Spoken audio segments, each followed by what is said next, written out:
تھا قرآن کی تلاوت کر رہا تھا. میں نے جیسے ہی قرآن کی چند آیتوں کو پڑھا میں نے کیا دیکھا کہ میرے بغل میں بندھا ہوا گھوڑا بار بار اچک رہا ہے, بار بار تھرتھرا رہا ہے, بار بار اچھل رہا ہے. میں باہر جا کر کے قرآن کی تلاوت کو میں نے روکا اور میں نے دیکھا کہ جا کر دیکھوں کہ باہر ہے کیا, کس وجہ سے اس میں اچھل پیدا ہو رہی ہے, یہ گھوڑا پدک کیوں رہا ہے, یہ گھوڑا اچھل کیوں رہا ہے. جب میں باہر جا کر کے دیکھا تو وہاں کچھ بھی نہیں تھا. میں واپس آیا, آنے کے بعد پھر قرآن کی تلاوت کرنے لگا. میں نے پھر قرآن کی تلاوت کی, جیسے میں نے قرآن کو پڑھنا شروع کیا پھر وہ گھوڑا اچھلنے لگا. میں قرآن کی تلاوت چھوڑ کر کے باہر آیا, گھوڑا شانت ہو گیا. میں واپس گیا, میں نے پھر قرآن کی تلاوت کرنا شروع کیا, پھر گھوڑا اچھلنے لگا. اب آپ کہتے ہیں میں نے قرآن کو بند کیا. اگلے دن میں آقا کریم کی بارگاہ میں پہنچا. نبی پاک صلی اللہ تعالی علیہ وآلہ وسلم کی بارگاہ میں پہنچ کر کے میں نے عرض کیا, اے اللہ کے رسول, جب میں قرآن کی تلاوت کرتا ہوں نا تو میرا گھوڑا اچھلا کرتا ہے, کودا کرتا ہے. آخر وجہ کیا ہے, ریزن کیا ہے, کاز کیا ہے, اسباب کیا ہے؟ تو سنیں عاشقان رسول, کتنی پیاری بات آقا کریم نے ارشاد فرمائی.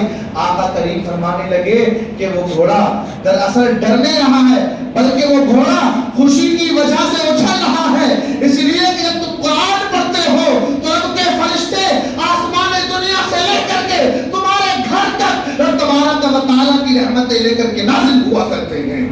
ان رحمتوں کو دیکھ کر کے وہ گھوڑا اچھل رہا ہے, خوشی میں جھوم رہا ہے. بتائیں جس قرآن کی تلاوت ہو تو رحمتوں کا نزول اس قدر خوبصورت انداز میں ہوا کرے. ابھی کچھ ہی سال پہلے کی بات میں آپ کو بتاؤں, ایک بہت بڑا شرابی اور بہت بڑا جواری تھا, اس کا انتقال ہو گیا. جب اس کا انتقال ہوا لوگوں نے اس کو بے توجہی کے ساتھ دفن کر دیا.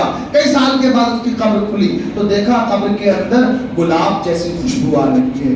لوگ پریشان ہو گئے کہ یہ تو بڑا مکار تھا, اس سے اشیاء تھا, صبح گناہ کرتا, رات گناہ کرتا, اس کے تمام ایام گناہ میں گزرتے تھے, آخر اس کی قبر سے خوشبو کیوں آ رہی ہے؟ قبر سے خوشبو آنا تو یہ نیک بندوں کی علامت ہوا کرتی ہے, پہچان ہوا کرتی ہے. آخر اس کی قبر سے خوشبو کیوں آ رہی ہے؟ لوگ دوڑے دوڑے پہنچے, اس کی بیوہ سے پوچھا کہ بیگم یہ بتائیں کہ تمہارا شوہر شراب بھی پیتا تھا, جوا بھی کھیلتا تھا, لیکن ابھی ہم اس کی قبر کے پاس سے ہو کر کے آ رہے ہیں, اس کی قبر سے تو گلاب جیسی میٹھی میٹھی بھینی بھینی سونی سونی خوشبو آ رہی ہے. آخر وجہ کیا ہے بتائیں تو صحیح. وہ کہنے لگی بات صحیح ہے, میرا شوہر شرابی بھی تھا, جواری بھی تھا, عشیار تھا, گناہگار تھا, لیکن جب یہ رات کو گھر آتا, نیا لباس پہنتا, پہننے کے بعد اپنے پورے بدن کو خوشبو سے مل لیتا اور اس کے بعد یہ قرآن اٹھاتا اور اٹھا کر کے اس کے آیات پر انگلیاں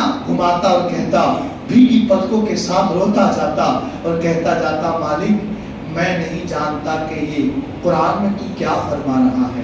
میں ان کالے حروف کے معنی کو نہیں سمجھ سکتا, میں ان کالے کالے حروف کو نہیں پڑھ سکتا, میں نکات کو نہیں پڑھ سکتا, اس کے نقطوں کی پہچان نہیں کر سکتا, لیکن مالک جو بھی ہے تیرا کلام ہے سچا ہے.